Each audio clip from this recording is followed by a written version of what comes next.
And the crazy part about it is, like, everybody who's calling him a culture vulture has all reason to call him a culture vulture, because at the end of the day, he has not done anything for the culture. On September 2nd, 2025, Bobby Aoff made her big return to podcasting, dropping a brand new show called Not This Again.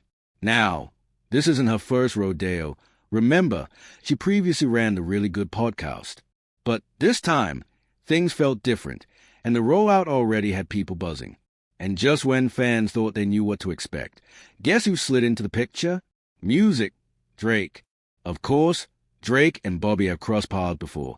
You're a culture vulture, or like like people will describe the collaborative efforts that I've put forth and the artists that I've picked up and lifted up or shine a light on as me taking, they'll put a negative spin on it and try and tell me, that it's a self-serving thing or whatever. And I think I get really sensitive about that. And I think at that moment I was just like, well, you know what? Then don't even worry about it. But that's a whole different story for another day. What made this particular sit-down so interesting wasn't just a link-up itself. It was the vibe. Because in this moment, Drake wasn't his usual cocky, untouchable self. Instead, he was carrying a weight, almost like something was really eating at him. And that's what caught everyone off guard. For once, Drake wasn't flexing his wins or running laps around questions. When we call you a culture vulture, it isn't, because you tried something new. It's because you changed who you were to match all of the different vibes that Drake wanted to be. He was visibly uncomfortable, showing cracks that fans rarely get to see. It wasn't about bravado. It wasn't about hype. This was Drake feeling genuinely bad about something, and it set the entire tone of the episode. Now, in this moment, Drake finally opened up about something that's been haunting him for years, the whole culture vulture label. He admitted straight up that it bothers him, and he doesn't understand why people keep throwing it at his name. According to Drake, he's done nothing but give back to hip-hop, collabing with countless artists and putting new faces on the map. He tried to make it clear that it's elevated the game, not drained it. Drake pointed out the features, the cosigns, and the doors he claims to have opened for others. From his perspective, he's been a bridge for talent, not a thief of culture. So when people accuse him of being a vulture, he feels like it's unfair and flat-out disrespectful. But here's the twist: not everyone is buying Drake's defense. While some fans ride for him and see his collaborations as proof of support, others argue the exact opposite. They say Drake swoops in when an artist is hot, takes their wave, and then dips the second the buzz fades. And that's exactly why the culture vulture label just won't leave him. Now, here's a real issue people keep pointing out. The culture vulture label doesn't come from hate. It comes from Drake constantly switching who he is as an artist. Take Bone Thugs and Harmony, for example. Nobody rapped or sang like them, and whether they won or lost, you always heard their authentic sound. Same with Kanye. Every project was experimental, but it still sounded like Kanye. Even Cardi B and Megan Thee Stallion prove this point. Every feature they jump on, they still sound like themselves, no matter who they are with. They expand their reach, but they never lose their identity. That's the difference. Drake, on the other hand, bends his entire style depending on who's hot at the moment. That's why so many accuse him of shape-shifting instead of innovating. And the proof is right in his catalog. Look at the UK grime and drill scene. Artists like Skepta and Giggs were pushing that sound long before it crossed into the mainstream. Then suddenly Drake jumps in, working with them, adopting UK slang, rapping on their beats, and moving like he was part of their culture all along. Even UK rappers themselves started calling him out for biting the wave once it went global. The same thing happened with dancehall and Afrobeats. Songs like One Dance, Controller, and Come Closer leaned heavy on those genres, but only after they'd already caught fire. People asked the same question: where was Drake when the movement was underground? Why wait until it's safe and profitable before stamping your name on it? To many, that move looks opportunistic, not supportive. And you can even trace it back to his early career with Houston and Memphis influences. Sure, his dad from Memphis, but Drake himself isn't. He leaned hard into chopped-in screwed vibes and Memphis flows while repping Canada and his Jewish roots. Critics argue it felt borrowed, not organic. That's where the comparisons to Diddy come in. Both men stay relevant by latching onto whatever sound is hot at the time. Now, To be fair, some fans defend Drake by saying he puts a spotlight on rising artists when he hops on their wave. His cosign can push someone local into the mainstream overnight. But the flip side is clear. He rarely touches a sound until it's already buzzing. He isn't the one digging through underground scenes. He's the one swooping in once the risk is gone.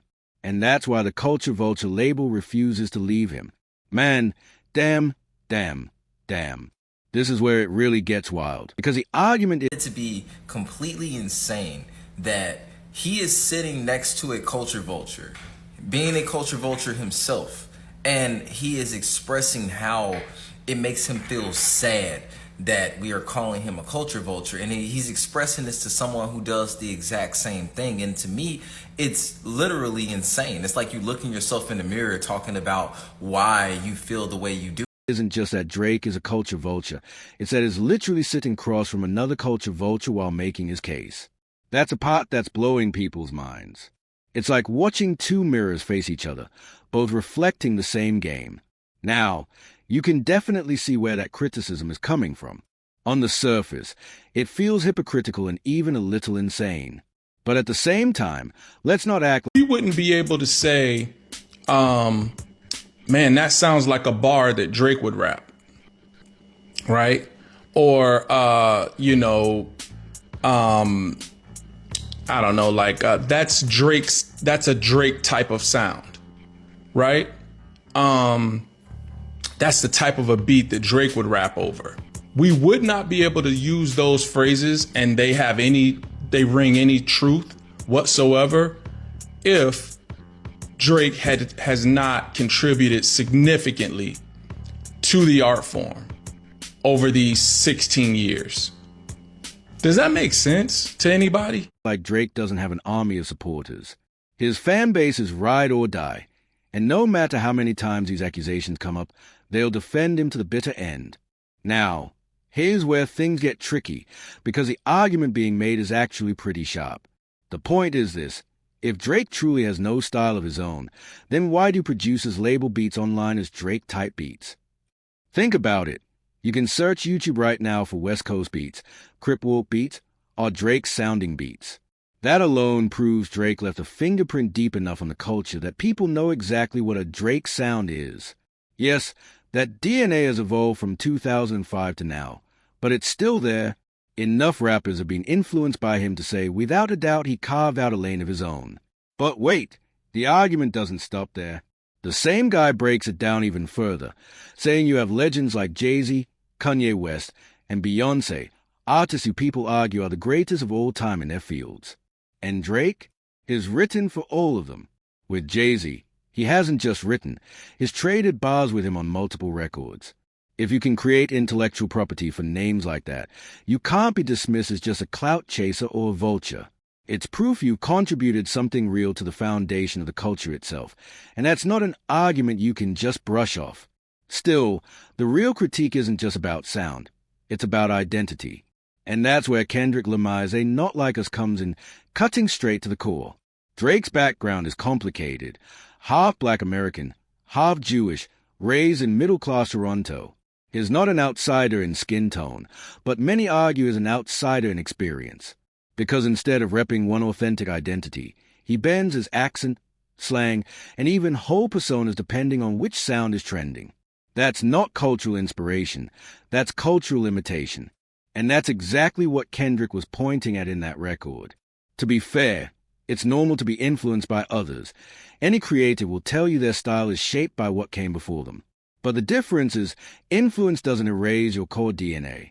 For example, even if a YouTuber admits they borrowed tricks and flavors from different creators, they'll still keep signature things that always mark the content as theirs. That's where Drake loses people. Because instead of keeping his foundation consistent, he flips whole identities to stay hot. And while it works to keep him relevant, it also fuels the exact culture vulture label he's fighting so hard to shake. Drake's longevity in the game is undeniable. No one can really take that away from him. Plenty of rappers came and went because they couldn't keep up with the shifts in sound, the changes in style, or the new generation of fans. But here's the catch. When you constantly hop on whatever wave is hot, people will eventually slap that culture vulture label on you. And hip-hop isn't just one thing. It's a patchwork of subcultures that each come from their own cities, sounds, and struggles. Take Northern California, for example. I grew up out there, and our rap culture was heavy on dancing. Even the hardest dudes in the club were getting down. It was part of the energy, part of the vibe. But when you go to Southern California, it's a whole different story. More laid back, less movement, different type of flex. Now slide over to Philly. It's gritty but not flamboyant like New York. Memphis? That's another world compared to Nashville. Same with Baltimore versus DC. Each pocket of hip-hop is its own cultural fingerprint. And here's where the problem comes in. When an artist waits until a city or style pops, then swoops in, borrows the sound, the slang, the vibe, and suddenly claims it like they've been living it forever. People in those communities notice that. Dallas doesn't sound like Houston. St. Louis had its own thing with Nelly and Chingy. Chicago drill was built off sweat, pain, and the streets. When someone just jumps in after all that groundwork is done, yeah, it comes across foul. Drake has undeniably put people on and contributed to the culture. Nobody can erase that. But to sit back and act like he hasn't borrowed heavily from these subcultures is wild. Because hip-hop isn't a monolith. It's dozens of microcultures stitched together by history, geography, and struggle. And if you're feeding off all those movements while pretending you're above it, then yeah, folks are gonna call you a culture vulture. That's just facts. So what do you all think? Is Drake guilty of dipping into too many pots? Or is he just adapting to stay relevant? Drop your thought below. It's your boy back with another one.